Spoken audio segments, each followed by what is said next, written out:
Hey everybody, it's Durger time. Welcome back to another episode of Total Extreme Wrestling 2016, Billy Corgan's NWA. And we are here for another episode of Starrcade. If you guys watched our last video, we were doing some house cleaning, so we got rid of a few people. We had got some of our production values were dropped to save some money.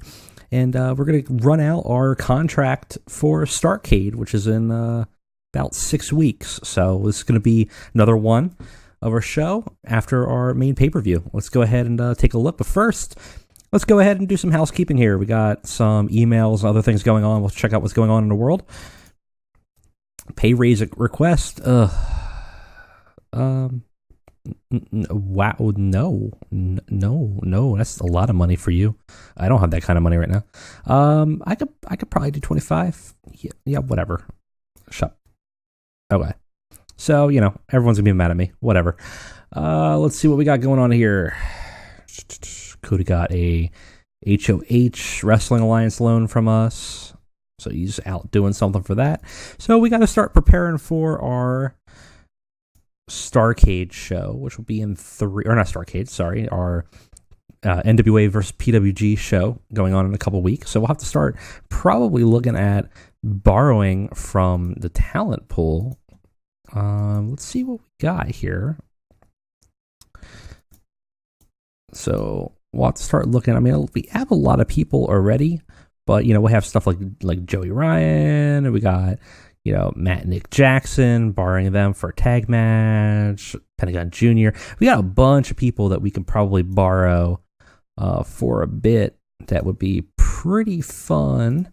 So we're gonna have to start building a little bit of a little bit of a roster here for a one-off for the PWG show.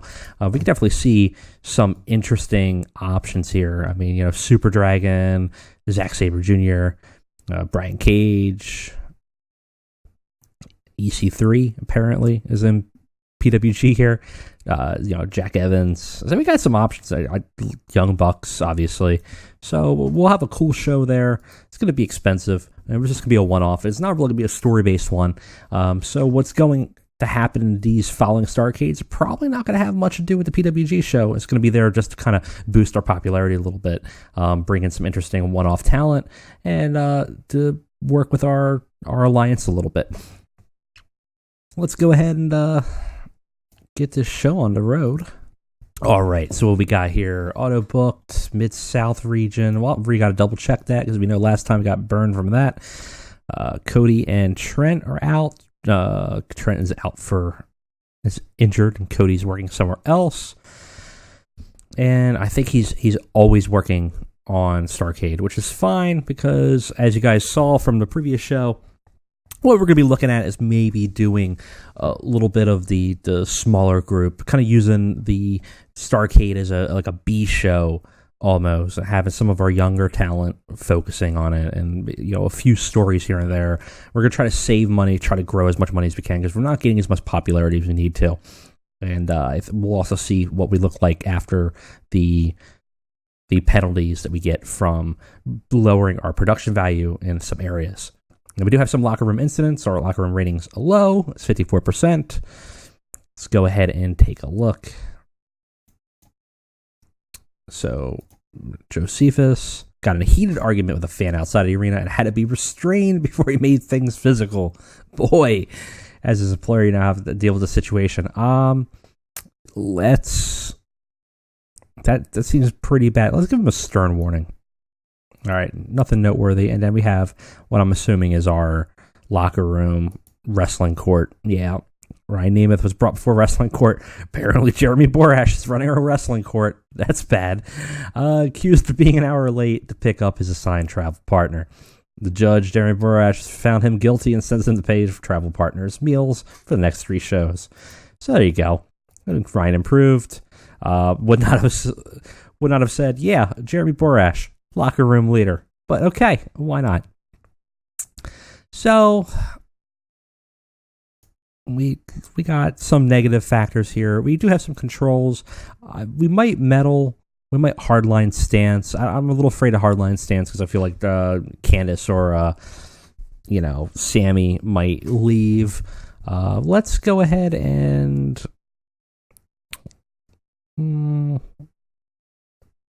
Let's do a little rib. We haven't ribbed yet. So who's a little upset here? Sammy's a little upset. Let's do a little rib. So do a practical joke. 35 chance of improving locker room morale. 25% chance of upsetting him, and also 25% chance of improving his morale. So it's not bad. Let's go ahead. Now we could do many different ones. We could do a minor rib, practical joke, major prank, risky rib, and an elaborate plot. All of these are options, obviously, but they come with different penalties. There's a 60% chance of improving the morale, but also 75% of upsetting him. So it's sort of like, if you don't give a shit about a person, I guess you could use them as a center of an elaborate plot, but I want Sammy not to be annoyed. So I think this is worth the risk here, and let's see. Rib went down well with the rest of the locker room, and didn't really affect him, but it made the group happy. That's good. Let's go ahead and look at where we're going to be. Mason City Rink. Let's take a look. So we could fit 2,000 people. We got about 1,700 coming in. Yeah, that seems good. Sign as venue. Seems great for us. Midwest, kind of where we're at. Economy's down, falling. Wrestling industry is going up, and it's important to us. So seems like a good place to be. So let's go ahead and let's book the show. We'll be back. All right, guys, and we are back. We're gonna run this quick show as Starrcade, and so as you can see, probably here, definitely have a lot fewer segments. We are trying to limit our expenses a little bit, focus a little bit on the smaller. The smaller roster that we've now made. I think it's going to go pretty well, and we're still going to touch upon some of the events that happen after our pay-per-view. Let's get it started. Hope you guys like it. So let's go ahead. We start off with a very simple, just kind of an opening match. Utilizes people we haven't really used before. Apparently it's a poor match, though. Bull James versus Chris Dickinson. Bull James defeats Chris Dickinson in 7 minutes by submission. I'm trying to give Bull a little bit of a push. I want him to be kind of a monster of the mid-card. He's got a decent look. He's a big guy, good heel. He could do a lot of that. And we could kind of start using him as sort of almost a gatekeeper. So I'm kind of trying to groom him into that. There's a 32, gets, okay. They have great chemistry, which is great. So we might play off of them in the future. Not a great match, though, which is a shame. Definitely the rating reflected it. We go into a backstage interview, which got a pretty decent rating, a D. What we have here is Billy Corgan backstage sort of interviewing Nick Aldis, asking him about his defeat to Cody Rhodes. The American Nightmare, asking him how he feels about it, what happened, what he felt went wrong with it. It's sort of a nice sit-down interview, and all this is apologetic. It says that he failed, and he wasn't sure what happened. Cody got in his head. He doesn't think that Cody is better than Nick Aldis. He thinks that he is at least an equal to him. He just felt that he was surprised and got the kind of the short end of it, and he knows that he's been playing it back in his head. He knows Cody's weakness, and he wants to prove that it's Nick Aldis, the original new champion of NWA, that should be representing the company and not Cody Rhodes. He kind of references him as sort of yet another legacy wrestler. So he's got kind of almost a vindictive feel to him. He's a little spiteful that Cody's here sharing on the spotlight. I think he's kind of almost upset that maybe, Cody is running on the legacy of his father and his legacy within NWA when Nick Aldis was there, kind of grooming it and building it up with Billy Corgan. He asks Corgan for a rematch, and Corgan does accept and say that in the next pay-per-view, they will have a rematch, and it will be at NWA versus PWG. So if Nick Aldis defeats him, then presumably he becomes the number one contender for the championship against Enzo Amore. So Billy Corgan does not come out good looking on this, but it did get the crowd hotter, and then Nick Aldis came across well. Corgan struggling with, it looks like his speaking ability. So he can't really be used very well as a interviewer, which is kind of a shame.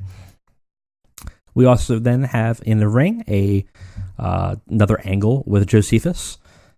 He comes out into the ring and he starts sermonizing about his new apostle who he has with him, Jimmy Jacobs, saying that, Jimmy saw the light. He saw the truth in the true God, the one true deity that Josephus praises, and that Jimmy made the right decision in joining him. And he has a new disciple, a new apostle of the old lords.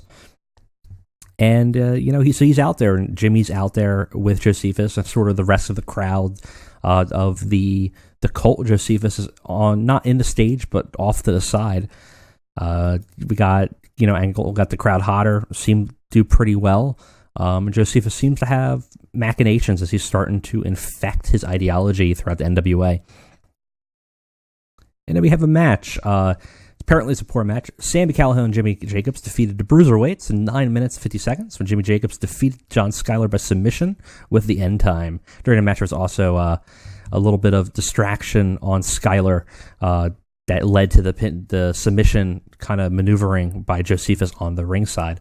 So Josephus, despite being one half of the tag team, kind of letting his new apostle show off what he can do after having betrayed CJ Juice Robinson and now partnering with Sami Callihan and the remaining members of the cult of Josephus.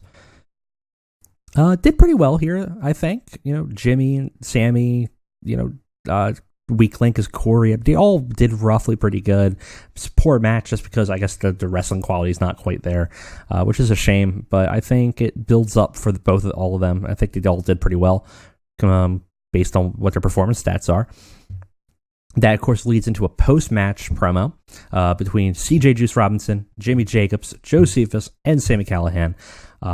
Basically, CJ comes out to the ring after the match. Jimmy is celebrating with the cult, and he gets a microphone and he demands a reason for his betrayal. You can tell in his eyes he's just very upset and shocked by Jimmy's betrayal. He thought that they were partnering together, they were great together, and he asked him, I was like, why did you do this to me? Why? We had the belts, we were the champions, we had a long run ahead of us, and I thought you were my friend. Why did you do this?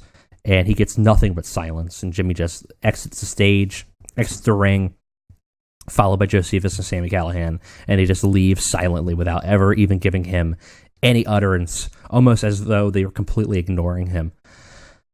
D- rating, not horrible. So, further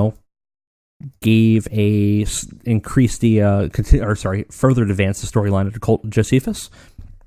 And we're starting to see maybe, Juice is feeling a little betrayed here, and maybe he will be seeking out a redemption of Jimmy, or at the very least, vengeance.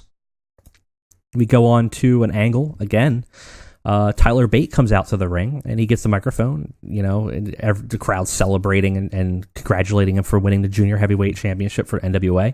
And he comes out and says, listen, this is something that all my life, since I was a child, NWA meant so much to me growing up. Its legacy, its heritage, and to be a champion is such an honor.